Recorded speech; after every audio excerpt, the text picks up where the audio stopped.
Cerita dimulai dengan sebuah mobil yang melaju di jalanan sementara seorang anak laki-laki sedang asyik bermain ponsel. Namanya Gilsu, dan orang tuanya memintanya untuk berhenti bermain, namun ia tidak menanggapi. Saat mereka melanjutkan perjalanan, mereka memasuki sebuah terowongan dan sang ibu bersikeras agar ia mendengarkan ayahnya. Pria itu menatapnya dari kaca spion dan menghela napas. Gilsu kemudian berkomentar bahwa ayahnya mungkin menyesal memiliki anak seperti dirinya karena ia menderita perundungan, bullying, yang hebat di sekolah. Ibunya menjawab bahwa jika murid-murid di sekolah baru mulai merundungnya lagi, ia bisa langsung berhenti saja, karena ia ingin putranya memiliki kehidupan yang nyaman. Gilsu menyebutnya pembohong, mengklaim bahwa ibunya sebenarnya memohon kepada ayahnya untuk memindahkannya, tetapi tidak mendapat tanggapan dan kembali ke permainannya. Setelah kalah, ia menatap layar game over dan bertanya-tanya apakah ia harus mengakhiri semuanya. Adegan beralih ke gerbang Six Gate School, tempat Gilsu berjalan dengan ragu, berharap bisa melarikan diri. Ia bahkan berdoa agar terjadi gempa bumi. Saat memperkenalkan diri, ia berkata, "Nama saya Lee Gilsu," dan mencoba menyelesaikan kalimatnya, tetapi segera berharap waktu berhenti agar tidak terjadi hal buruk. Tiba-tiba, para murid mulai bertepuk tangan, membuatnya terkejut. Ia mendongak dan menyadari mereka menyambutnya, mengatakan bahwa keren ada seseorang dari kota besar di antara mereka. Tak lama kemudian, seorang murid lain mendekatinya bersama seorang teman. Dil, sosok yang sudah mengantisipasi hal terburuk, berpikir ia akan dirundung lagi. Namun, murid itu justru meletakkan tangan di punggungnya, memperkenalkan diri sebagai Dil, dan mengajaknya ke kantin, mengatakan akan menunjukkan sekolah itu padanya. Gilsu terkejut. Ia menyadari ini pertama kalinya ia pergi ke kantin bersama teman. Saat berjalan, Gilsu mengomentari alis teman mereka, mengatakan bentuknya mirip Rock Lee. Dil membalas bahwa menurutnya itu justru memiliki pesona tersendiri. Gilsu mulai bertanya-tanya mengapa sekolah itu terasa begitu ramah karena semua orang tampak bahagia dan bersenang-senang. Untuk pertama kalinya, ia mempertimbangkan kemungkinan memiliki kehidupan yang damai di sana. Namun, saat ia menabrak murid lain, dadanya terasa sesak. Murid itu berkomentar bahwa bajunya basah, membuat Gilsu panik dan meminta maaf berulang kali, mengatakan ia akan membersihkannya. Di luar dugaannya, murid itu hanya tersenyum dan berkata tidak apa-apa, serta menghargai tawarannya. Gilsu terpaku, menyadari mungkin ia benar-benar bisa menjalani kehidupan normal di sana. Bel berbunyi menandai berakhirnya kelas, dan ia merenungkan betapa berbedanya atmosfer sekolah tersebut. Semua ketakutan yang ia rasakan tanpa tidak perlu, dan ia mengakui pada dirinya sendiri bahwa ia senang pindah ke sana. Tak lama setelah itu, Dil mendekati mejanya dan bertanya apakah ia punya rencana nanti. Gilsu mengatakan tidak, dan Dil mengajaknya untuk pergi keluar di malam hari. Saat berjalan melewati kota, Gilsu menyadari mereka telah berjalan cukup lama dan memutuskan untuk bertanya kemana mereka akan pergi. Dil hanya menjawab bahwa ada tempat yang harus ia lihat karena setiap anak baru harus melewatinya. Gilsu merasa hal itu terdengar dipaksakan, tetapi saat menyadari mereka menjauh dari kota, ia mulai merenung. Dil kemudian bertanya apakah ia pernah melakukan tinju atau punya pengalaman berkelahi. Gilsu menjawab tidak. Sambil tertawa, Dil mengatakan ia akan butuh keberanian untuk apa yang akan datang dan mereka harus cepat karena hampir sampai. Baru saat itulah Gilsu menyadari bahwa Dil memiliki banyak bekas luka di tubuhnya. Memori dari semua sekolah tempat ia dirundung datang kembali, dan ia mulai takut bahwa Dil juga akan menyerangnya. Diliputi rasa takut, ia berhenti berjalan dan berkata harus pergi. Namun, Dil mencengkeram bahunya, meyakinkan mereka hampir sampai dan memintanya untuk setidaknya melihat sekilas saja. Karena tidak bisa menolak, Gilsu akhirnya mengikutinya ke sebuah gudang. Saat tiba, ia merasa kalah dan dikhianati. Dil membuka pintu dan suara teriakan serta sorakan bergema dari dalam. Dengan takut, Gilsu memejamkan mata, mengantisipasi hal terburuk, tetapi saat membukanya perlahan, ia menyadari sedang berdiri di depan acara pertarungan bawah tanah. Tempat itu dipenuhi murid yang menonton pertarungan. Dengan terkejut, ia melihat salah satu petarung menerima tendangan berputar yang kuat, membuatnya terdiam. Dil tertawa dan berkomentar bahwa Gilsu pasti terkejut, seraya berkata, "Selamat datang di arena pertarungan sekolah." Arena pertarungan sekolah mengungkapkan dirinya di hadapan Gilsu, dan ia memperhatikan para petarung saling membantu setelah pertandingan. Dengan terkejut, ia mendengar suara yang memanggil Dil dari atas arena. Pria itu bertanya siapa pendatang baru itu. "Dia Jen Chong, presiden sekolah," jawab Dil, seraya berkata Gilsu baru pindah hari ini. Namun, Gilsu merasa pria itu terlihat terlalu tua untuk menjadi seorang murid. Rock Lee kemudian menantang Dil untuk masuk ring, mengatakan ia akan membalas dendam karena mengejek gaya rambut kucingnya. Dil menerima tantangan itu tanpa ragu. Chong menoleh ke Gilsu dan mengatakan senang bertemu dengannya. Gilsu tertegun melihat perbedaan tinggi badan di antara mereka. Chong menyambutnya ke sekolah saat murid-murid bersorak dengan penuh semangat. Saat Bill dan Rock mulai berkelahi, Gilsu yang bingung bertanya mengapa mereka berkelahi jika mereka berteman. Chong tertawa dan berkata anak-anak baru tidak terlalu buruk. Masih bingung, Gilsu mencoba memahami situasinya. Chong kemudian menjelaskan bahwa ini adalah wajah asli sekolah tersebut. Ia menyatakan tidak ada perundungan di sana, hanya kekerasan, tetapi dalam aturan tertentu. Aturan utamanya adalah semua pertarungan harus terjadi di dalam arena. Gilsu terkejut. Chong menatapnya dan berkata ia bisa melihat Gilsu telah dirundung terus-menerus. Ia menyarankan agar Gilsu melepas stres itu di sana. Di dalam arena, semua orang setara di hadapan kekerasan. Mata Gilsu melebar karena terkejut. Chong melanjutkan dengan mengatakan ia tidak suka penjelasan yang rumit dan hanya akan mengatakannya sekali. Jadi Gilsu harus memperhatikan. Aturan nomor 1,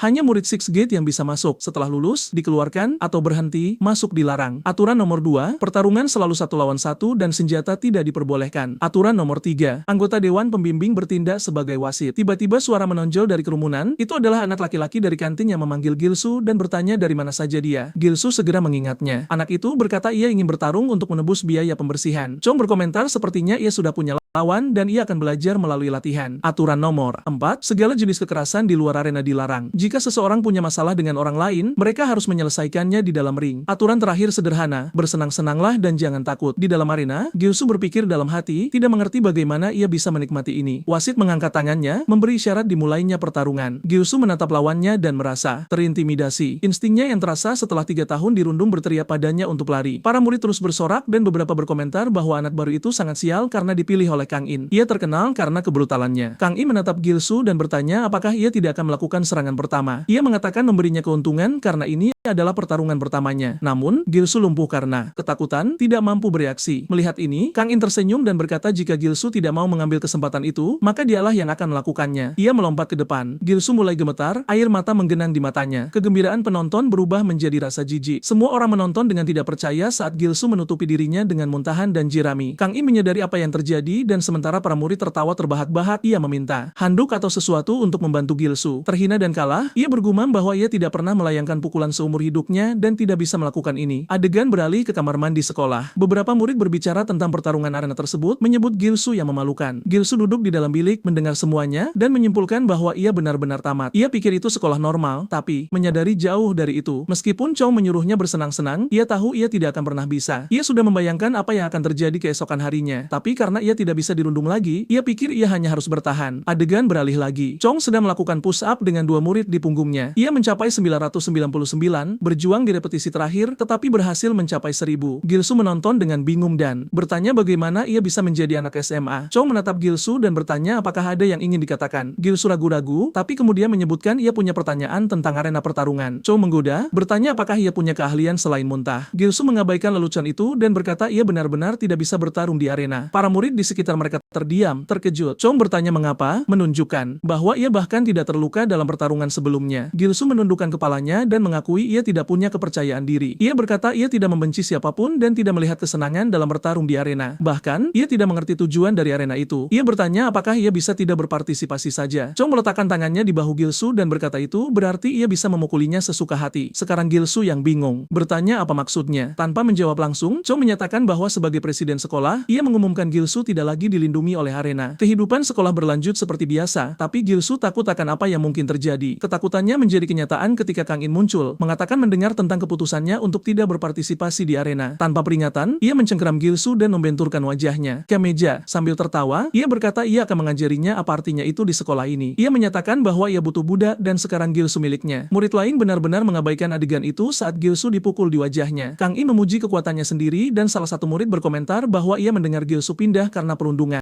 Hot, salah satu teman Kang In, tertawa dan berkata itu sangat masuk akal karena Gilsu adalah seorang pengecut. Ia kemudian memerintahkan Gilsu untuk datang ke kelasnya setiap istirahat. Gilsu mulai menangis saat pemukulan berlanjut di belakang kelas. Adegan beralih ke ruang guru. Mereka mendengar Gilsu berbicara kepada guru, mengatakan berencana berhenti sekolah. Ia menjelaskan sedang mempersiapkannya dan akan mengambil ujian untuk mendapatkan ijazah. Dengan wajah yang kalah, ia berkata telah melakukan semua yang ia bisa. Dengan lirih, ia meminta maaf kepada keluarganya, meratapi bahwa ia anak yang tidak berguna. Meninggalkan sekolah, ia melewati gerbang, merenung bahwa kehidupan sekolahnya sudah berakhir. Namun, ia dihentikan oleh Chong yang menatapnya dan bertanya mengapa ia tidak bertarung. Ia menuntut penjelasan. Gilsu ragu, tetapi akhirnya menundukkan kepala dan berkata ia minta maaf. Ia mengklaim bahwa seseorang yang terobsesi dengan pertarungan seperti Chong tidak akan pernah mengerti bagaimana perasaannya. Ia mengakui trauma dari kekerasan yang dideritanya, perundungan parah, dan sekarang hanya ingin menyerah karena telah mencoba segalanya. Chong meletakkan tangan di bahunya dan menyatakan bahwa ia bahkan lebih menyedihkan dari yang ia kira. Gilsu yang bingung bertanya apa maksudnya. Tanpa menjawab, Chong mulai berjalan ke arahnya. Chong bertanya siapa yang bilang ia harus bertarung seperti profesional. Ia mengatakan jika Gilsu tidak punya gigi, ia harus menggunakan gusi. Jika tidak punya kekuatan, ia harus menggunakan keberanian. Itulah artinya bertarung yang sebenarnya. Ia mencengkeram kerah Gilsu dan bertanya apakah ia bahkan tidak ingin melindungi dirinya sendiri. Gilsu mulai menangis, bertanya-tanya apa yang ia lakukan salah. Chong kemudian bertanya apakah ia pikir dunia luar itu penuh sinar matahari dan pelangi. Ia mengatakan jika Gilsu terus bersikap seperti ini, ia akan menjadi pecundang seumur hidup. hidupnya. Gilsu berjalan pulang, bergumam bahwa Chong tidak akan pernah mengerti karena ia tidak pernah lemah. Ia lelah dan ingin menyerah, tetapi kemudian Ha muncul, menyeringai dengan mengejek. Ia berkata mendengar Gilsu tidak akan ke sekolah lagi mulai besok. Sambil tertawa, ia bertanya bagaimana ia bisa pergi, tanpa mengucapkan selamat tinggal. Dengan mengancam, ia menambahkan jika Gilsu pergi, siapa yang akan menjadi samsat tinjunya? Sejak Chong membuat arena pertarungan, ia tidak punya budak, jadi ia butuh seseorang untuk melampiaskan frustrasinya. Ia bilang Gilsu salah jika berpikir semuanya akan berakhir dengan berhenti sekolah. Ia memerintahkannya untuk mengikuti. Adegan beralih ke gang gelap di mana para perundung memukuli Gilsu yang terbaring di tanah. Gilsu merasa seperti akan mati dan hanya berharap mereka berhenti. Ia kemudian berkomentar bahwa ia harus menganggap dirinya beruntung. Jika ini saat kakak Kang In masih di sekolah, ia pasti sudah mati. Tiba-tiba Ha bertanya apakah alamat yang ia terima benar. Gilsu yang bingung bertanya-tanya apa yang ia bicarakan. Ha tertawa dan berkata ia tidak percaya Gilsu tinggal di rumah sebagus itu. Ia kemudian membaca alamatnya dengan lantang. Ia menyatakan bahwa lain kali mereka akan mengunjunginya di rumah. Ia tertawa lagi. Gilsu tiba-tiba berdiri dan menuntut untuk tahu apa yang ia rencanakan di rumahnya, dan hanya memerintahkannya untuk tetap diam atau ia akan mengambil foto dan mengirimkannya kepada semua orang. Benar-benar putus asa, Gilsu bertanya-tanya apa yang ia lakukan salah untuk pantas mendapatkan ini. Ia benar-benar berpikir akhirnya sudah berakhir dan ia telah melarikan diri dari neraka ini, tapi saat ia berpikir ia bebas, ia diseret kembali. Ia ingat kata-kata Chong, bertarung bukan hanya soal kekuatan, dan ia menyadari betapa pengecutnya ia karena tidak berusaha melindungi diri sendiri. Para perundung mencengkeram wajahnya dan ia berteriak kesakitan. Ha tertawa dan mengejeknya, menyuruh yang lain untuk memegangnya lebih erat. Dalam keputusasaan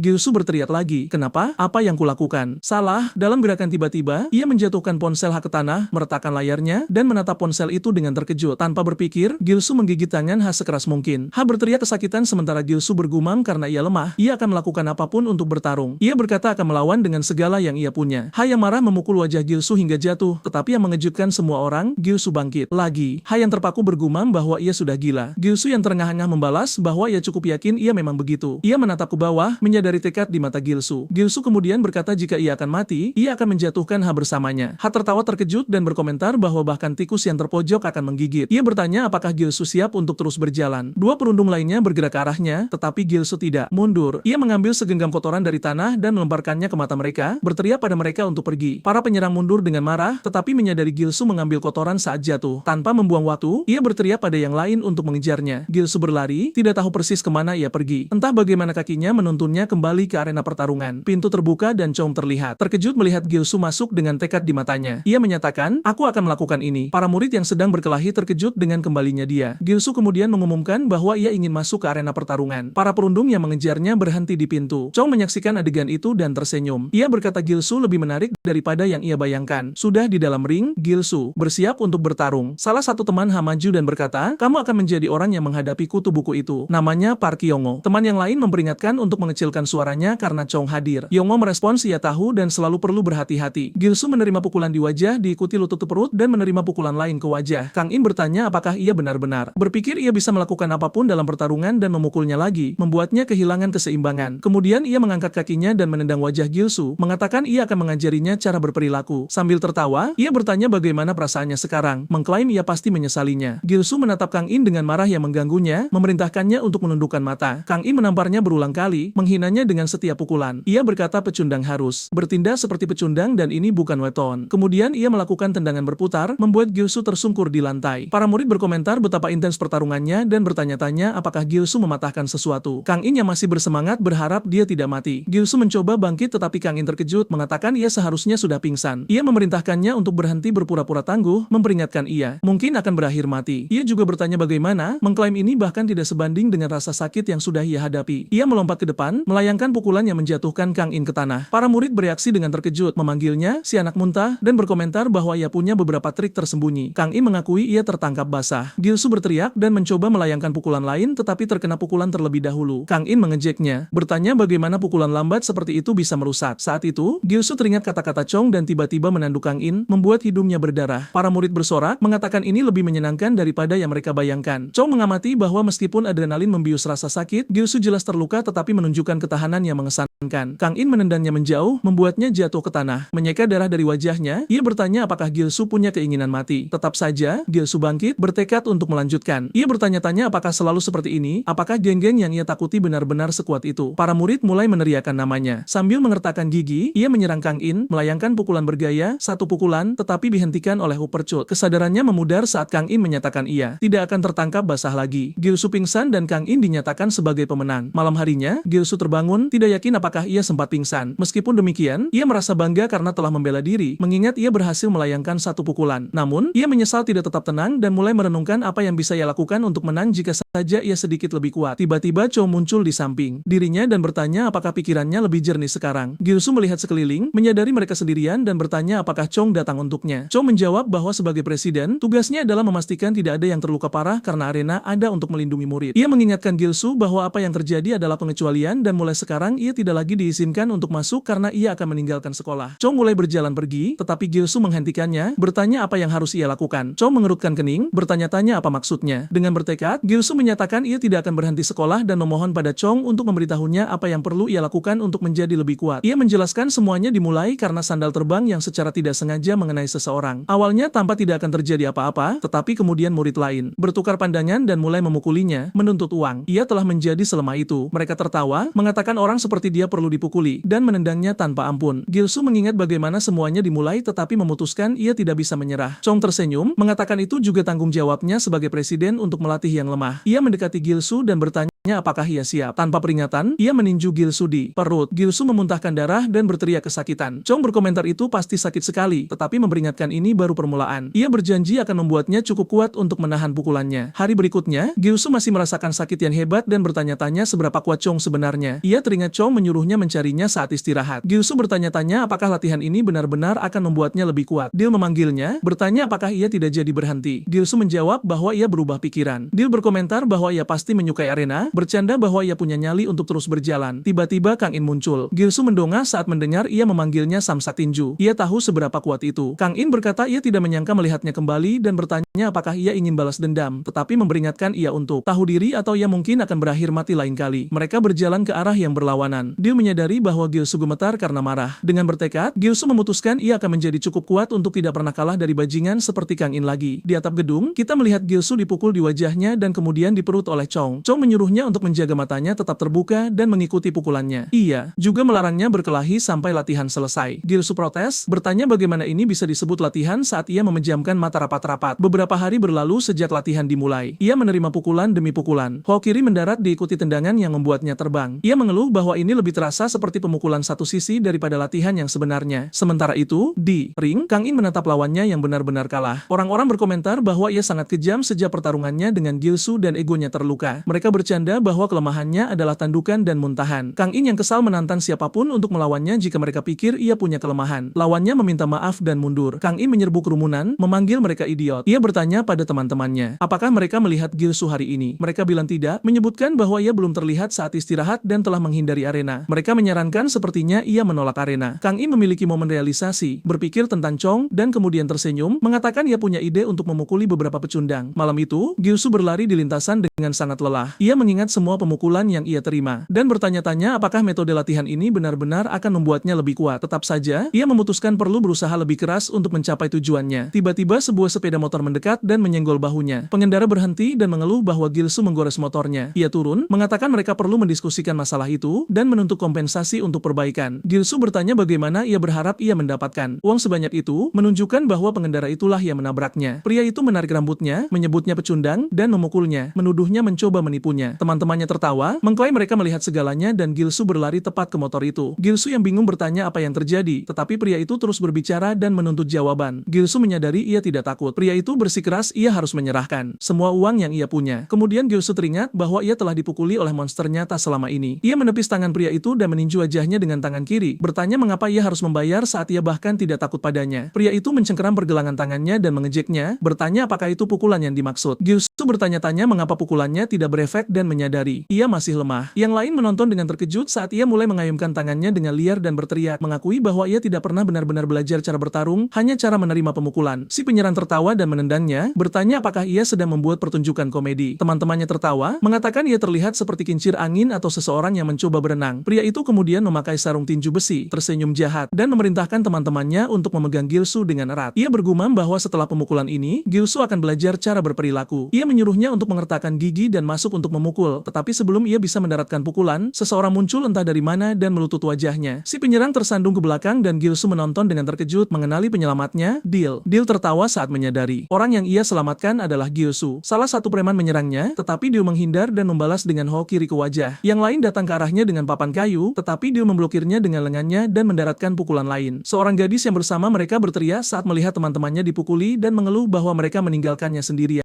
Gilsu menonton Dil bertarung, terkesan dengan kekuatannya. Menyadari ia pikir Dil hanyalah pria biasa. Gadis itu kemudian mengancam Dil, bertanya apakah ia tahu siapa mereka. Ia mengklaim mereka bagian dari tahun pertama terkuat di SMA Dang. Sanel, salah satu teman Dil, menyuruhnya menyerah, mengatakan tidak masalah jika mereka memanggil lebih banyak orang. Itu hanya akan memperburuk situasi bagi mereka. Ia mengungkapkan ia dari SMA Six Gates dan berkata ia merasa aneh si pecundang itu bertindak seperti itu, tetapi sekarang mereka mengacau dengan orang yang salah. Para penyerang dengan cepat melompat ke motor mereka dan melarikan diri. Dil mendecakkan lidah, memanggil mereka idiot, dan kemudian menoleh ke Gilsu, bertanya bagaimana ia terlibat dengan mereka. Tak lama kemudian, Gilsu menjelaskan tentang latihan khususnya dengan Chong. Dil terkejut dan berkomentar bahwa Gilsu pasti sangat serius tentang bertarung. Gilsu mengonfirmasi tetapi mengakui ia masih terlalu lemah dan hanya melatih ketahanannya saat ia diserang. Dil tertawa karena memanggil Gilsu yang melayangkan pukulan ke udara dan mengatakan itu tontonan yang cukup unik. Ia memuji keberaniannya karena tidak menunjukkan rasa takut, tetapi memperingatkan bahwa ia masih belum punya cukup kekuatan untuk melawan banyak orang sekaligus. Gilsu menjelaskan jika itu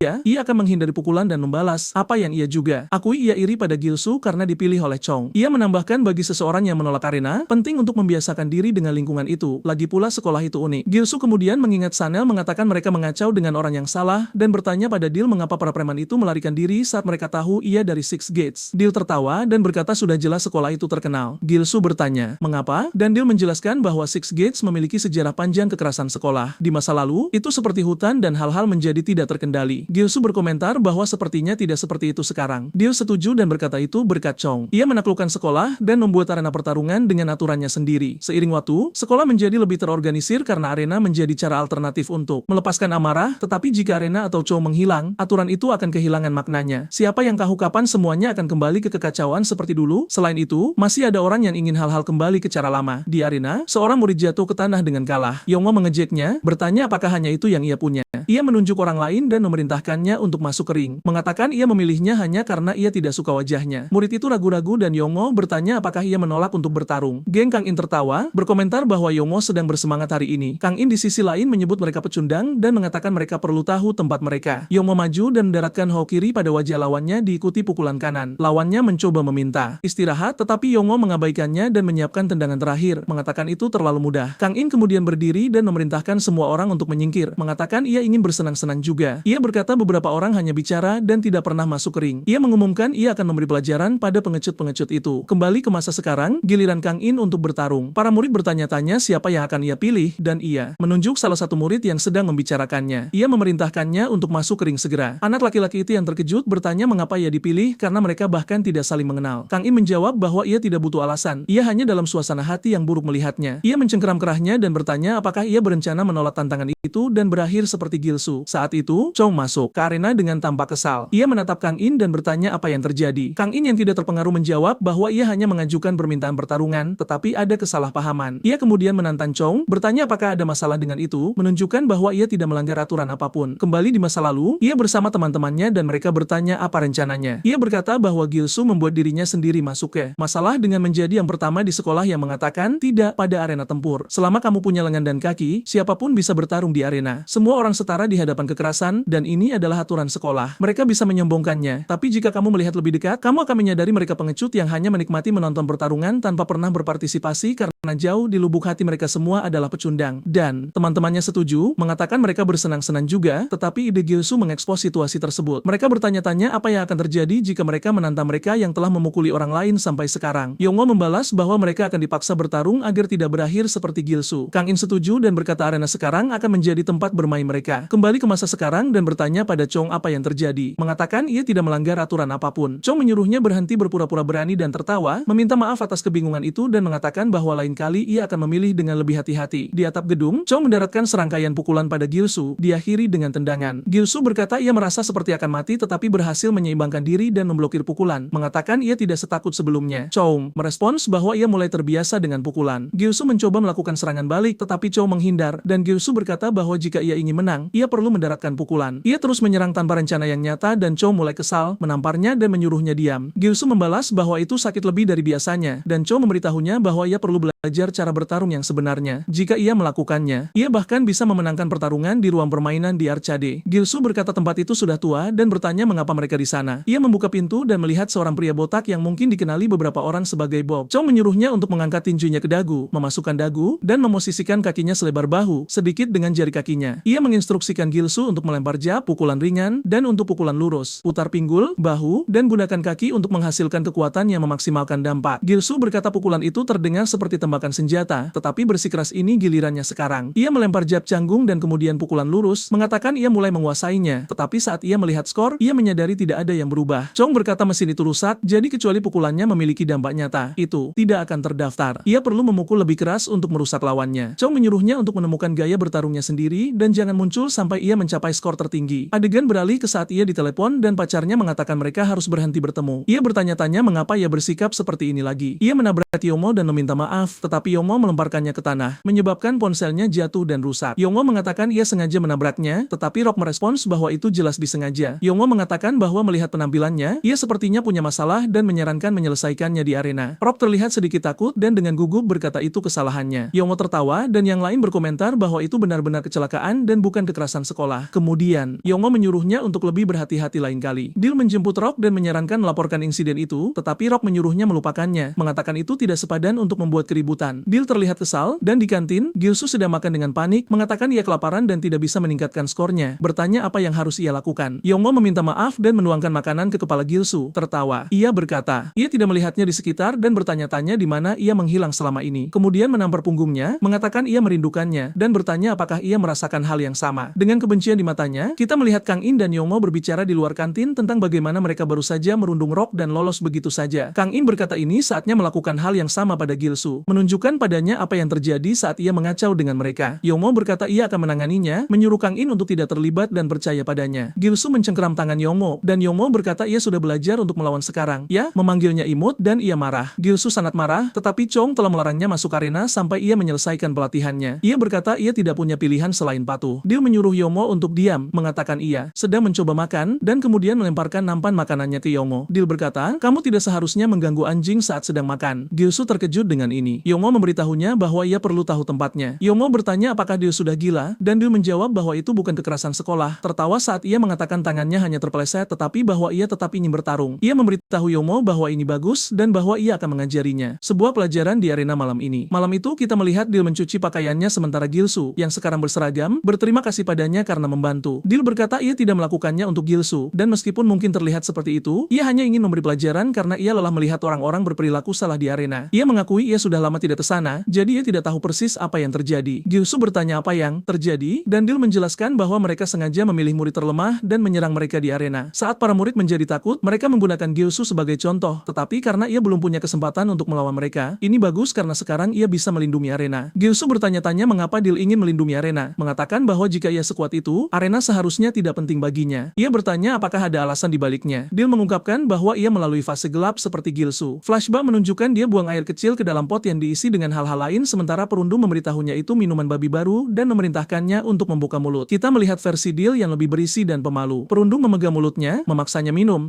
tetapi tiba-tiba tangan besar mencengkeram perundung, menyuruhnya untuk bersikap baik kepada temannya. Seseorang telah menyelamatkan Dil. Dil berterima kasih pada pria itu, mengatakan ia tidak tahu siapa dia. Pria itu menyerahkan selebaran dan bertanya apakah ia ingin mencoba tinju sebagai cara untuk menurunkan berat badan. Ternyata pria itu adalah pemilik sasana tinju. Setelah itu, Dil mencoba tinju untuk pertama kalinya dan menjadi terobsesi dengannya. Kita melihatnya perlahan menurunkan berat badan dan bertransformasi melalui tinju. Ia menjatuhkan perundung ke tanah dan yang lain mencoba meminta maaf, menyadari mereka tidak bisa mengacau dengannya lagi. Bahkan mereka yang bertindak seperti perundung sebenarnya hanya lemah di dalam. Gilsu terkejut menyadari Dil dulunya dirundung. Dil tertawa, mengatakan aturan arena yang dibuat oleh Chong agak ekstrim, tetapi ia suka bahwa orang-orang punya kebebasan untuk bertarung dan memilih lawan mereka. Ia berkata ia akan mengalahkan Yongmo dan meminta Gilsu untuk menonton. Malam itu di arena, keduanya berhadapan. Yongmo berkata ia tidak tahu dari mana Dil tiba-tiba mendapatkan semua keberanian ini. Dil bertanya apakah ia datang untuk bicara atau bertarung, menyuruhnya berhenti bicara dan memulai. Yongmo menyeringai. Dil terlihat siap untuk bertarung. Gilsu mendoakan keberuntungan untuk Dil. Wasit memulai pertandingan. Yongmo membuka dengan jab, tetapi Dil memblokirnya. Mengejutkannya, Yongmo melempar lebih banyak jab, tetapi Dil dengan mudah menghindarinya semua. Yongmo membalas dengan pukulannya sendiri, mendaratkan satu pada Dil. Penonton terkejut dengan kecepatan Dil. Yongmo mencatat bahwa Dil lebih cepat dari yang ia harapkan dan bertanya-tanya apakah ia murni petinju. Dil mulai maju, membuat Yongmo mundur dengan jab. Yongmo berkomentar bahwa Dil mungkin cepat, tetapi pukulannya terlalu lemah. Ia membalas dengan pukulan kuat, mengklaim ia lebih kuat, tetapi Dil memblokirnya. Dil melempar jab lain. Yongmo menghindar dan mencoba uppercut, tetapi itu jebakan. Dil membalas dengan uppercutnya sendiri, memuji Yongmo atas usahanya. Yongmo menyadari ia ditipu. Gilsu kagum, menyadari Dil mendominasi pertarungan dan bahwa Yongmo belum mendaratkan pukulan solid satupun.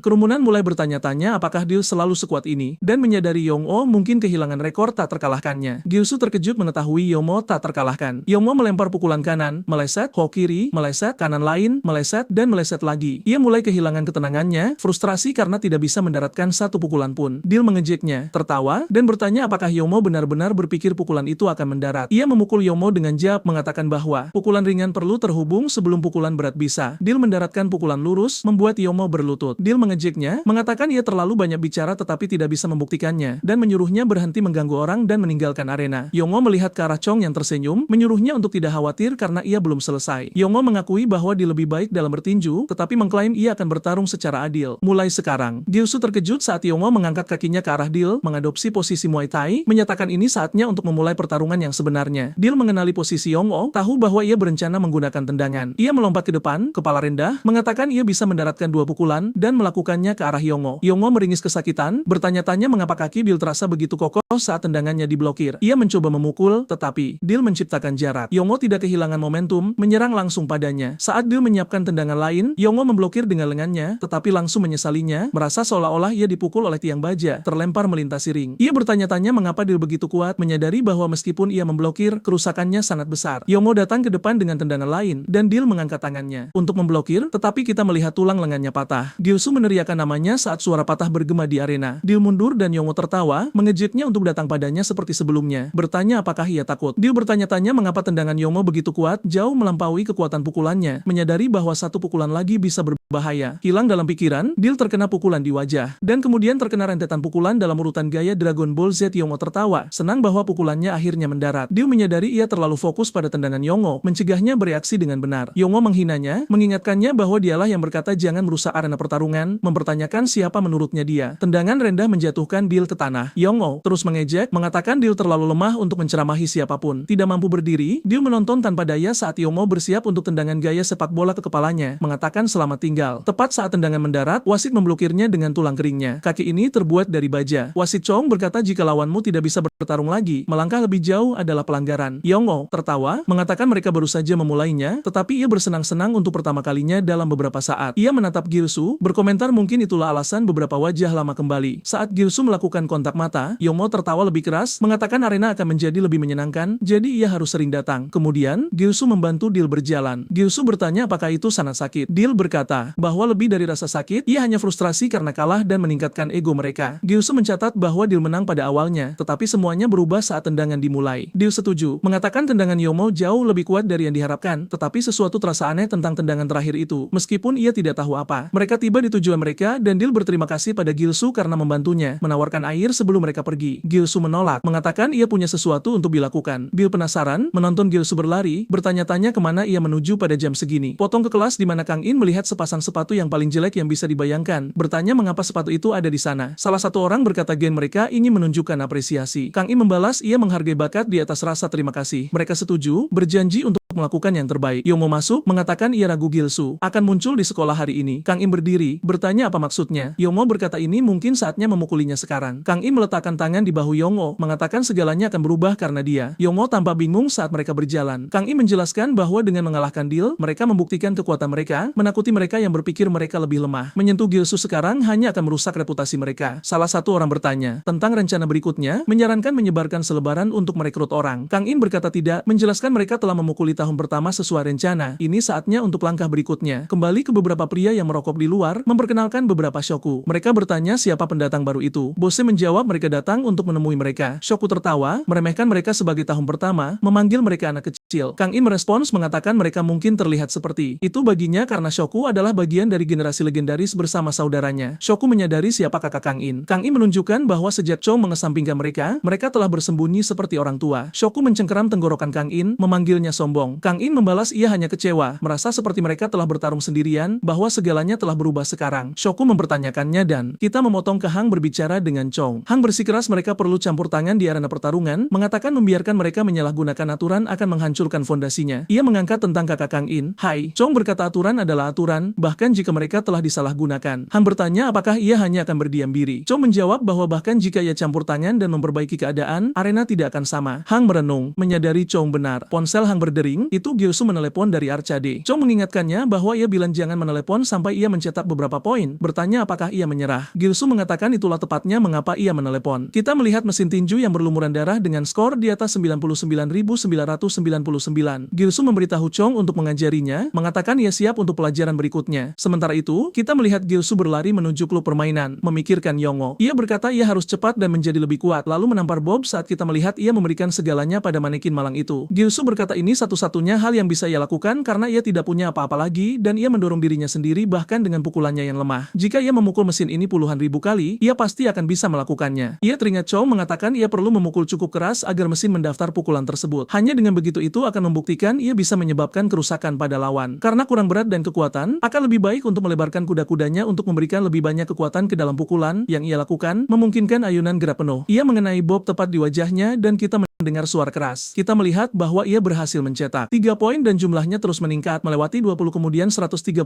perlahan mendaki lebih tinggi dan lebih tinggi sampai melampaui 4000. Sekarang tinjunya mulai berdarah, kulitnya robek sampai ia akhirnya mencapai skor 99.999 yang kita lihat sebelumnya. Ia memberitahu Chong untuk mengajarinya. Chong tersenyum, mengatakan itu lebih cepat dari yang ia harapkan dan Gilsu membalas bahwa ia tidak punya pilihan karena ia tidak punya waktu untuk disia-siakan. Chong berkata itu bagus dan sekarang mereka bisa pindah ke tahap berikutnya, tetapi itu akan jauh lebih sulit, jadi ia perlu bersiap. Saat ia mengatakan ini, kepala Gilsu terkulai ke dadanya dan Chong mulai tersenyum, mengatakan istirahat juga merupakan bagian dari latihan sementara kita melihat Gilsu telah pingsan. Malam berikutnya kita melihat Yongmo bertanya apakah ini semua orang di klub pertarungan. Ia berkata, bahkan tidak setengah dari orang biasanya ada di sana. Bertanya apakah semua orang takut. Kita mendengar seorang pria bertanya siapa yang takut saat ia melangkah maju. Itu adalah anggota Dewan Murid tahun kedua bernama Chai. Ia berkata ia pikir ia perlu mendidik anak tahun pertama. Yongmo terlihat sedikit terkejut dan Trai berkata ia membenci tato mengemudi di lengan Yongmo sejak pertama kali melihatnya dan itu alasan yang cukup bagi mereka untuk bertarung. Ia telah mencari pertarungan karena alasan konyol seperti itu sepanjang waktu. Yongmo terlihat sedikit tegang dan kita melihat Ha mengatakan mereka tidak bisa hanya duduk diam lagi. Mata ganti mata, gigi ganti gigi. Pintu arena mulai terbuka dan kita mendengar Shoku bertanya apa yang terjadi dengan suasana ini. Ia mendengar rumor bahwa klub pertarungan sangat menyenangkan akhir-akhir ini, jadi ia datang berkunjung. Hang terlihat terkejut dan Shoku berkata ia tidak berharap melihat tahun kedua mencoba melawan tahun pertama. Ia bertanya-tanya apakah ia perlu membuat suasana lebih hidup. Hang berjalan ke arahnya, bertanya bagaimana ia berani datang ke sini. Shoku membalas ia datang karena ia juga anggota sekolah menengah. Ha menyuruhnya berhenti mengeluarkan omong kosong karena ia menyebabkan insiden sebelumnya, tetapi sekarang muncul seolah tidak terjadi apa-apa. Shoku berkata mereka bisa melupakan apa yang terjadi di masa lalu. Kita Kita mendengar Anne bertanya mengapa Hang bersikap begitu kaku, mengatakan ada lebih sedikit orang di sini jadi bagus untuk memiliki wajah baru bergabung. Bertanya apakah Han setuju. Han jelas tidak setuju dan bertanya mengapa ia begitu takut dan menertawakannya. Potong ke lokasi konstruksi dan Gilsu bertanya-tanya latihan seperti apa yang akan ia lakukan. Gilsu berada di tempat yang sangat gelap dan berkata sangat suram sehingga terasa seperti hantu akan muncul dari suatu tempat. Chong merespons ia perlu menemukan jalannya dengan benar. Gilsu bertanya latihan seperti apa yang akan ia lakukan dan Chong bertanya apakah ia pernah mendengar tentang sekolah Six Gate yang lama. Ia menjelaskan bahwa sekolah-sekolah di area Jinong dulunya bersaing untuk gelar terkuat dan sekolah yang menang dengan kemenangan telat adalah milik mereka. Setelah Six Gates mendominasi wilayah tersebut, sekolah-sekolah lain kembali ke area asli mereka. Gilsu bertanya-tanya apa hubungannya dengan dirinya dan Chong berkata tempat di mana ia duduk sekarang adalah wilayah sekolah teknik Jining. Meskipun pertarungan sekolah tidak terjadi lagi, jika anggota sekolah lain menyerang wilayah mereka, itu diperlakukan sebagai provokasi yang jelas. Gilsu benar-benar terkejut dan kemudian Chong membanting pintu dengan keras dan mulai menguncinya, mengatakan bahwa pintu di sisi lain terbuka jadi ia harus mencoba keluar sendiri. Chong berkata tidak ada pengalaman yang lebih baik daripada pertarungan nyata. Gilsu mulai meneriakinya, bertanya apa yang ia lakukan, dan segera kita mendengar sepeda motor mendekat. Ia menjadi khawatir dan seorang pria bertanya siapa yang membuat begitu banyak kebisingan di wilayahnya. Gilsu mengenali pria itu segera setelah ia turun dari motor dan kita melihat itu tidak lain adalah sel dari sebelumnya yang juga mengenali Gilsu. Ia berkata ia tahu ia pernah mendengar nama sekolah itu di suatu tempat sebelumnya dan Santa membalas bahwa Gilsu harus tahu situasi sekarang berbeda dari terakhir kali. Ia sangat senang melihatnya di sini dan mulai tertawa. Ia juga berkata Gilsu pasti pemberani untuk datang ke sini sendirian. Sel mulai memakai sarung tinju besinya seperti sebelumnya dan Gilsu tidak mengatakan apa-apa. Sel mencengkeram bagian belakang kepala Gilsu dan bertanya apakah ia takut karena ia hanya berdiri di sana. Kemudian Es menyadari bahwa Gilsu menggumamkan sesuatu dan mulai menggosok sarung tinju besinya di wajahnya, menyuruhnya untuk berbicara sebelum ia mematahkan rahangnya. Kita mulai mendengar apa yang digumamkan Gilsu dan ia berkata, angkat tinjuku ke tingkat dagu, jaga kakiku selebar bahu, dan ambil langkah ringan. Kemudian ia melempar jab, memukul Sel langsung di wajahnya. Ia melangkah maju sambil masih secara mental melafalkan langkah-langkah untuk melakukan pukulan yang benar. Sel hanya bisa menonton saat pukulan itu datang tepat ke arahnya, mengenainya jauh lebih keras daripada pukulan apapun yang kita lihat Gilsu lemparkan. Semua teman Sel terkejut melihatnya memuntahkan darah dan Gilsu mulai tersenyum, mengatakan bahwa itu berhasil sekarang. Kemudian kita mendengar seorang pria mengatakan ia kalah sambil memohon pada Shoku untuk membiarkannya pergi. Shoku membalas bahwa jika ia tahu arena pertarungan begitu menyenangkan, ia akan datang lebih awal dan bahwa ia tidak menyadari bajingan Dewan Murid begitu lemah. Ia merujuk pada Trai, mengatakan pikiran mereka rusak. Sementara itu, kita mendengar Hang memperingatkan untuk tidak berlebihan saat melangkah ke dalam ring. Ia menyarankan agar Shoku berhadapan dengan seseorang yang selevel dengannya sebelum mulai menyombongkan diri. Shoku menanggapi bahwa memang mereka memiliki banyak urusan yang harus diselesaikan, menjatuhkan Trai ke tanah, dan bertanya-tanya apa yang harus dilakukan sekarang karena hanya kelompoknya dan OSIS yang tersisa. Semua orang setuju bahwa dia benar karena beberapa siswa yang masih di sana sudah meninggalkan arena. Aturan diabaikan sepenuhnya, dan bahkan Shoku yang dulunya selalu menjaga profil rendah pun muncul. Kemungkinan besar, para siswa pergi untuk menghindari menjadi sasaran. Rupanya, inilah rencana Kang ketika dia membawa Shoku. Kang kemudian menyarankan jika mereka benar-benar ingin bertarung, mereka harus mengaturnya di tempat yang layak, bukan di arena karena tempat itu sudah kosong. Dia berargumen bahwa dia tidak perlu lagi melindunginya. Hang mulai merasa kesal, tetapi Shoku memotong, menyuruhnya untuk mendengarkan. Dengan saksama dan memastikan Chong juga tahu. Hal ini membuat Han semakin marah. Sementara itu, kita melihat Sanu terkena pukulan di wajah. Temannya berlari ke arahnya dengan geram, bertanya bagaimana beraninya Gilsu bertindak seperti itu di wilayah mereka. Dia melayangkan pukulan langsung ke wajah Gilsu, tetapi Gilsu bahkan tidak bergeming. Dengan senyum, Gilsu mengejeknya, mengatakan pukulan lemah itu sama sekali tidak sakit. Dia kemudian memukul perut lawannya, membuatnya terpelanting. Musuh lain maju dengan kata-kata provokatif dan Gilsu menerima tantangan itu. Namun, dia jauh lebih kuat dan menjatuhkan lawannya dengan satu pukulan. Mereka mulai bertanya-tanya apa yang sedang terjadi, mempertanyakan apakah dia benar-benar orang yang sama dari sebelumnya. Seorang wanita masuk, menyebut Gilsu bodoh dan bertanya apakah dia sadar apa yang baru saja dia lakukan. Di belakangnya, semakin banyak pria berkumpul. Dia memperingatkannya bahwa dia benar-benar tamat. Seorang pria berambut aneh bertanya mengapa seseorang dari Six Gates ada di sana, dan menyarankan agar mereka menghabisinya. Gilsu mulai gugup, menyadari jumlah musuh dan menyimpulkan bahwa menghadapi mereka secara langsung adalah hal yang mustahil. Dia butuh rencana. Wanita itu tertawa, bertanya apakah dia akhirnya memahami situasi dan apakah dia siap untuk dihancurkan. Tiba-tiba, Gilsu melompat ke atas sepeda motor milik wanita itu dan dia bereaksi dengan geram, menuntut untuk mengetahui apa yang dia pikirkan dan menyuruhnya berhenti. Dia menyadari jika dia tidak bisa melawan mereka secara langsung, dia harus menggunakan alat. Suara mesin itu membingungkan para siswa lain, dan segera kita melihat Gilsu nyaris tidak bisa duduk dengan benar di atas motor, berjuang untuk mengendalikannya. Mereka mulai tertawa, menganggap SC itu menyedihkan dan memalukan. Namun, Gilsu sengaja melepaskan motor itu, mengirimnya menabrak kelompok tersebut merebut dan mencerai-beraikannya. Dia mengungkapkan bahwa dia tidak pernah berniat mengendarainya, dia hanya butuh pengalih perhatian. Memanfaatkan kekacauan itu, dia memukul wajah pria berambut aneh itu, membuatnya terhempas. Kita mengetahui nama pria itu adalah Kung Su. Yang lain berteriak untuk menangkap Gil Su yang mulai berlari secepat yang dia bisa. Dia berpikir jika dia bisa menghadapi mereka 1 lawan 1, dia mungkin punya kesempatan. Untuk sesaat, dia bahkan merindukan arena pertarungan, tetapi dengan cepat menyadari sesuatu. Bahkan di luar arena, dia masih punya peluang. Dia melihat tangga panjang dan mulai memanjat. Musuh-musuhnya mengejarnya, dan ketika mereka pikir mereka telah memojokkannya, mereka melihat Gil Su berdiri di puncak, menantang mereka untuk naik. Mereka tertawa, mengatakan dia pasti terbentur kepalanya saat berlari. Tanpa pilihan lain, mereka menyerbunya, yakin tidak ada jalan keluar. Namun, Gil Su mengejutkan mereka dengan memukul musuh pertama tepat di wajahnya, menjatuhkannya. Yang kedua menyerang untuk membalaskan dendam temannya, tetapi juga terkena pukulan keras dan jatuh. Musuh-musuh mulai berjatuhan satu sama lain seperti pion, dan Gil Su tersenyum. Dia menyadari jika dia bisa menghadapi mereka satu persatu dan mempertahankan posisi yang lebih tinggi, itu akan jauh lebih mudah. Tangga membuat mereka kehilangan momentum, dan jika dia menjatuhkan mereka, dia bisa melarikan diri. Mengejek mereka, dia menyuruh mereka berhenti menunda-nunda dan bertarung, mendesak mereka maju agar dia bisa mengalahkan mereka dan pergi. Tetapi sebelum dia bisa bereaksi, semangkuk ramen terbang ke arahnya, mengenai kepalanya. Pada saat yang sama, seorang pria meraih pagar, melompat, dan menendang wajah Gil Su, membuatnya terguling menuruni tangga ke tengah kerumunan. Para siswa bersorak untuk kakak kelas mereka yang dengan marah mengatakan dia hanya mencoba menikmati ramennya ketika pecundang dari Six Gates muncul. Gil Su, yang linglung, bergumam bahwa dia tidak menyangka ada orang di tingkat atas. Bertekad,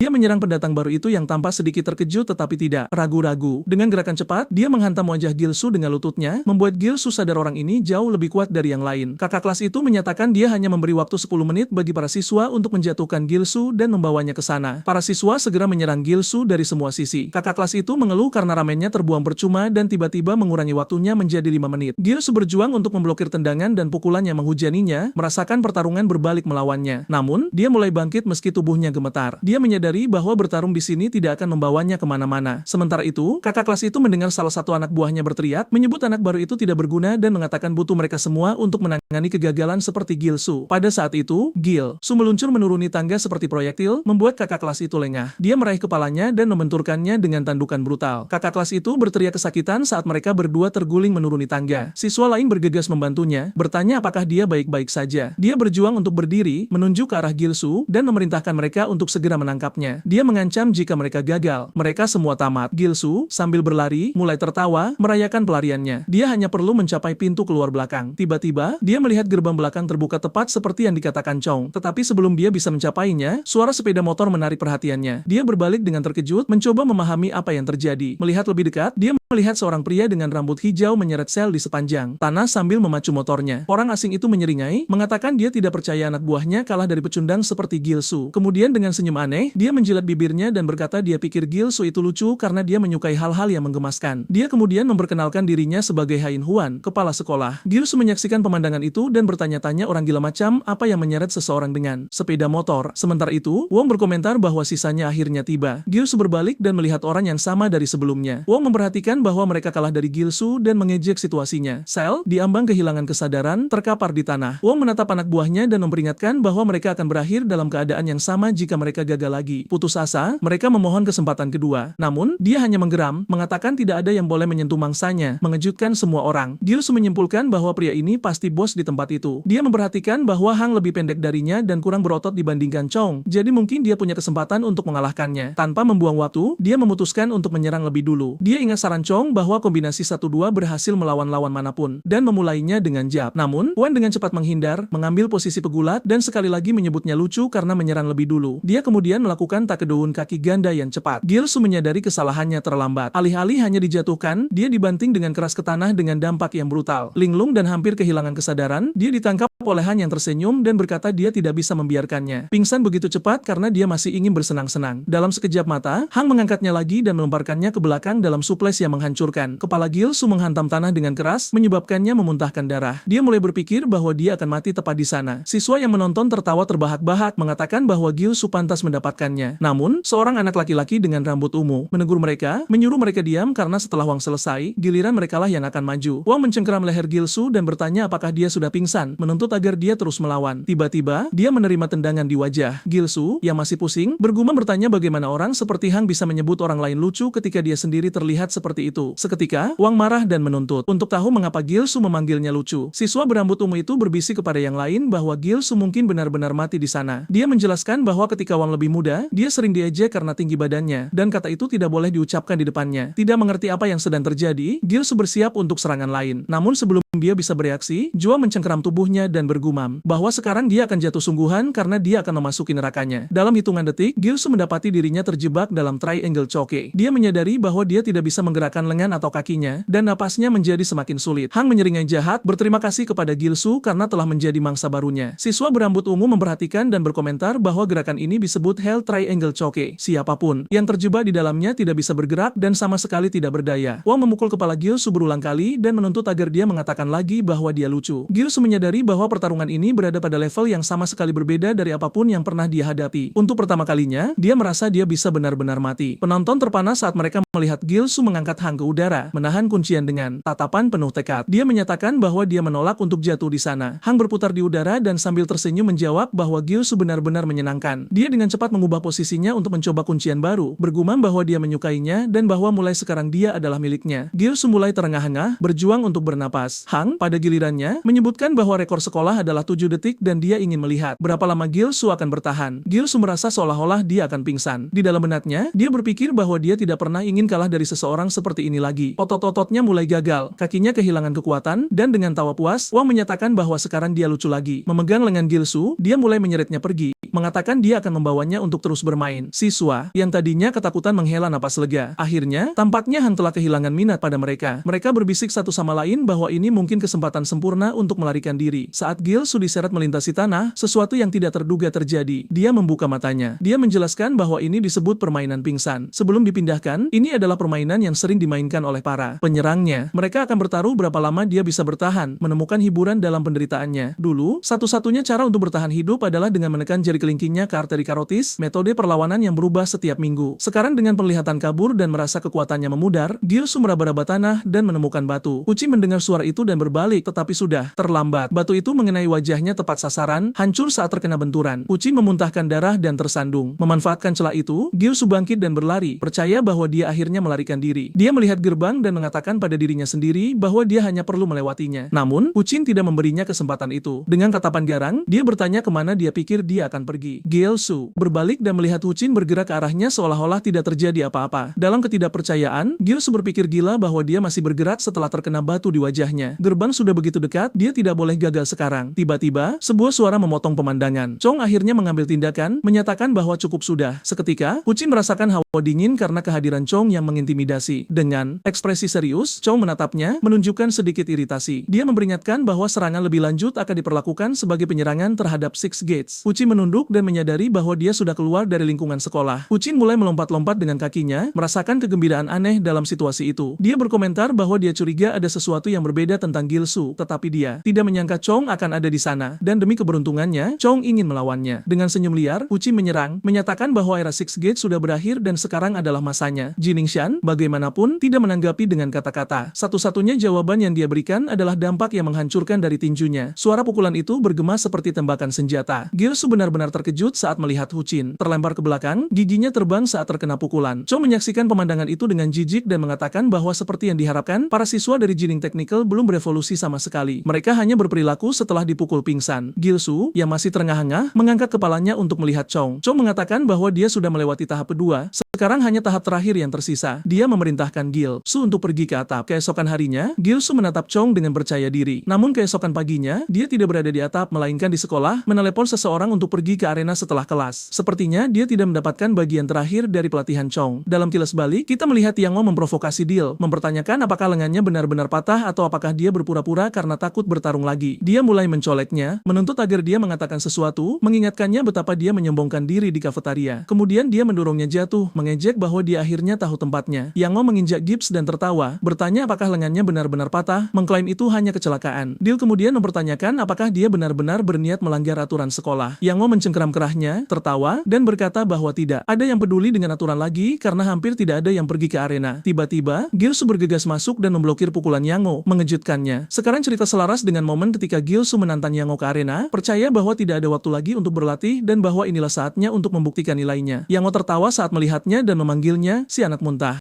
Kemudian dia meraih lengannya yang diperban dan bertanya apakah dia telah berlatih sendirian, berasumsi bahwa dia mencoba belajar untuk membela diri. Gilsu dengan cepat menepis tangannya, membuat Yang Ngo terkejut. Dia kemudian menantang Yang Ngo untuk bertarung lagi. Yang Ngo tertawa lagi, mengatakan bahwa dia tidak tahu dari mana keberanian ini berasal, tetapi itu tampak menyenangkan. Dia mundur, menyatakan bahwa ini akan menarik dan dia akan menunjukkan bagaimana keadaan arena dalam beberapa hari terakhir, menyuruh Gilsu untuk menantikannya. Sementara itu, di atap, Chong menunggu, tidak mengerti mengapa dia dibiarkan menunggu. Tiba-tiba, pintu terbuka dan Jina masuk, bertanya di mana dia berada malam sebelumnya dan apakah dia tahu apa yang terjadi di arena pertarungan. Jelas, Shun tidak tahu. Ha menjelaskan bahwa Shoku muncul di arena dan memperingatkannya bahwa jika keadaan berlanjut seperti sekarang, keadaan hanya akan memburuk. Dia bersikeras bahwa Chong harus bertindak cepat. Namun, Chong hanya tersenyum, merasa penasaran bahwa Shoku muncul. Han yang kesal bertanya mengapa dia tidak tampak khawatir tentang arena, mengklaim tempat itu akan runtuh. Chong menanggapi bahwa jika arena akan hancur karena sesuatu yang sepele, maka itu memang pantas mendapatkan nasib tersebut. Dia menjelaskan bahwa alasan mereka bisa menikmati arena bukan karena dia menjaganya di bawah kendali dengan aturan ketat, melainkan sebaliknya. Dia membandingkan situasi itu dengan sungai tercemar yang memurnikan dirinya sendiri secara alami. Jika arena pertarungan berubah hanya karena kekuatan satu orang, maka situasinya akan berbeda. Tetapi jika tidak berubah, itu berarti tempat itu tidak pernah memiliki tujuan nyata. Kembali di ruang kelas, kita mendengar Hana bertanya kepada Yang Ngo apakah dia mengatakan bahwa Gilsu ingin bertarung. Gang Ngo tertawa dan membenarkan, mengatakan bahwa Gilsu tiba-tiba menjadi gila dan mulai pamer. Dia masih menyebutkan bahwa Gilsu tampaknya berlatih karena lengannya diperban dan meyakinkan bahwa dia akan menghabisinya di arena. Hana memikirkan situasi itu sementara Yang Ngo mengawasinya dan bertanya mengapa dia terlihat begitu bijaksana. Bertanya, apakah ada masalah? Hana menanggapi bahwa pada titik ini, terlibat dengan pecundang seperti Gilsu tidak akan membawa manfaat bagi mereka dan fokusnya seharusnya adalah menjatuhkan Chong. Yang tertawa dan meyakinkan bahwa tidak ada yang perlu dikhawatirkan, mengklaim bahwa dia akan mematahkan salah satu lengan Gilsu agar dia tidak pernah bisa menghalangi jalan mereka lagi. Dia menekankan bahwa kemenangan sudah diharapkan, tetapi pertanyaan sebenarnya adalah apa yang akan dipikirkan orang lain setelah semua upaya yang mereka lakukan untuk mengonsolidasikan kekuasaan mereka di arena. Dia harus menang tanpa celah dan tidak boleh menurunkan kewaspadaannya. Dia mulai menderita PTSD, seorang anak yang muntah dan kemudian mengatakan bahwa jika bukan sesuatu yang lain, dia sangat gigih. Di luar sekolah, Rob bertanya kepada Gilsu apa yang dia pikirkan menantangnya untuk bertarung. Mengatakan dia melihat bagaimana bajingan itu bahkan dia tidak bisa mengalahkannya. Jadi bagaimana dia berencana melakukannya? Gilsu menyadari dia bertindak berdasarkan dorongan hati dan bertanya-tanya apakah benar untuk tidak mematuhi Chong seperti ini, terutama karena ini adalah sesi pelatihan terakhir. Dia menyuruhnya untuk segera membatalkannya. Meskipun dia berlatih dengan Chong, masih sangat berbahaya untuk melawan Yang Ngo. Dia baru saja pindah jadi dia tidak tahu, tetapi bajingan itu adalah tipe pria yang melakukan segala macam hal kotor dengan anak-anak yang melarikan diri. Hasilnya jelas seperti siang hari, jadi dia harus menjauh dan ketika dia pulih, dia akan mengurusnya. Gilsu mengatakan tidak, dia terluka bertarung untuk melindunginya sejak awal, dan apa yang terjadi padanya di lorong pagi ini adalah sesuatu yang sudah terbiasa bagi Gilsu, diabaikan dan dijadikan tontonan seperti menonton pertunjukan badut di sirkus. Dia tidak ingin menjadi seperti mereka, dan lawan pertamanya haruslah Yang Ngo. Dia ingin menyelesaikan pertarungan yang tidak bisa dia selesaikan di kafetaria. Tidak peduli seberapa berbahaya dia benar-benar percaya dia siap kali ini. Malam tiba dan beberapa siswa berbicara tentang bagaimana Gilsu telah melakukan pelatihan khusus. Seperti yang bisa kita lihat, banyak orang ada di sini untuk menonton. Ini adalah acara paling ramai yang terjadi dalam beberapa hari. Rob mengatakan ini pertama kalinya sejak mereka mendaftar ada begitu banyak orang. Hale mengatakan dampak Gilsu dalam dua pertarungan terakhir sangat besar, dan kesenangan sebenarnya dari arena pertarungan adalah tidak masalah apakah Anda kuat atau lemah, tetapi apakah Anda bisa berhadapan. Yang Ngo, ditali, mengatakan bahwa Gilsu terlambat dan teman-temannya mulai tertawa, mengatakan mungkin dia takut untuk bertarung. Yang Ngo mengatakan lebih baik jika dia melarikan diri agar mereka bisa menghabisinya di luar sekolah. Kita melihat Cha menonton dan beberapa siswa mulai bertanya-tanya kapan ini akan dimulai, bertanya apakah ini lelucon, menyuruh mereka pergi mencari Gils. Yang Ngo tertawa mengatakan semua orang tertipu dan Gilsu tidak akan muncul, bahwa mereka seharusnya menyerah saja. Rob mulai bertanya-tanya apakah dia benar-benar tidak akan muncul. Mereka mendengar pintu terbuka dan Rob berbalik saat Gilsu bertanya mengapa dia harus menyerah. Semua orang terkejut melihat bahwa Gilsu mencukur kepalanya dan mengatakan bahwa baru sekarang dia merasa sekolah akhirnya berharga. Yang Ngo mulai menahan tawanya, tetapi segera meledak, mata berkaca-kaca, dan bertanya apakah dia benar-benar berpikir memotong rambutnya akan mengubah apapun. Semua siswa lain menertawakannya juga, memanggilnya gila dan beberapa bahkan menyebutnya ceringe. Chong tersenyum sedikit dan Gilsu menyuruh mereka tertawa sebanyak yang mereka inginkan karena mereka tidak akan bisa tertawa lama. sama. Yang Ngo mengatakan bahwa dia juga percaya diri pada awalnya dan lihat bagaimana dia dikalahkan. Gilsu mengatakan dia akan menghajarnya. Hang mengangkat tangannya, menyuruh mereka bersiap saat mereka mulai berhadapan. Yu mengangkat tinjunya dan mengatakan bahwa dirinya yang lama sudah hilang dan dia berencana untuk memenangkan ini bahkan jika dia harus mempertaruhkan nyawanya. Hang bertanya apakah mereka siap dan Gilsu mengertakkan gigi. Hang berteriak bertarung dan Gilsu bergegas langsung ke serangan. Dia melempar jab dan Yang Ngo memblokirnya, mengatakan bahwa dia memang memiliki keberanian, tetapi keberanian bukanlah satu-satunya hal yang penting di sini saat dia membalas dengan pukulan yang mengenai Gilsu tepat di wajah. Yang Ngo mengatakan bahwa dia akan membuatnya menyesal memilih pertarungan bodoh ini dan memanggilnya menyedihkan. Dia memukul dengan wombo combo, mendorongnya ke sisi lain ring dan mengejek pelatihannya, kantong tinju. Kemudian dia mendaratkan siku berputar dan pukulan kiri ke wajah, menunjukkan bahwa ini tidak cukup. Dia tertawa dan mengingatkannya bahwa sekolah ini terkenal dengan perkelahian, jadi beberapa pelajaran bertarung tidak akan membantu. Yu mengatakan bahwa dia kuat, kecepatan dan kekuatannya berada di level lain dibandingkan dengan orang-orang dari sekolah teknik itu. Gilsu mencegah dirinya terdorong ke belakang, tetapi Yang Ngo dengan mudah menghindar dengan tangan di belakang punggungnya dan bertanya apa yang dia lakukan. Dia mulai tertawa, menyuruhnya untuk benar-benar mencoba memukulnya dan menjatuhkannya, mengatakan bahwa pukulannya terlalu lambat. Penonton mulai mengejek Gilsu, mengatakan dia tidak boleh hanya berdiri di sana menerima pukulan dan harus bereaksi. Bertanya kemana perginya semua keberanian awal itu. Ha mengatakan bahwa semuanya berjalan persis seperti yang dia harapkan dan pada kecepatan ini mereka hanya akan menjadi lebih sombong. Chong bertanya apakah itu benar-benar apa yang dia pikirkan, menyuruhnya untuk menonton dengan saksama dan melihat siapa yang lebih fokus pada pertarungan. Sementara mata Gilsu terpaku pada Yang Ngo. Yang Ngo tertawa mengatakan bahwa dia tentu saja bisa menerima pukulan dan menyenangkan memiliki kantong tinju manusia. Kemudian dia terkejut melihat Gilsu bahkan tidak mengangkat penjagaannya lagi. Gilsu mengatakan bahwa pertarungannya baru saja dimulai dan matanya masih penuh percaya diri. Di atap, dia memberitahu Chong bahwa dia tidak akan benar-benar berhasil sampai sesi pelatihan terakhir. Dia tidak mematuhi perintah untuk tidak memasuki arena pertarungan sampai pelatihan selesai dan secara impulsif menantang Yang Ngo untuk bertarung. Dia hanya tidak bisa menahan diri lagi. Chong mengatakan bahwa mereka perlu menyesuaikan rencana pelatihan dan kemudian mulai berlari langsung ke arahnya. Dia mengatakan bahwa kursus intensif adalah cara terbaik untuk menggantikan pelatihan nyata. Sambil mengangkat penjagaannya, dia mengatakan bahwa bertarung dengannya adalah semua yang dia butuhkan.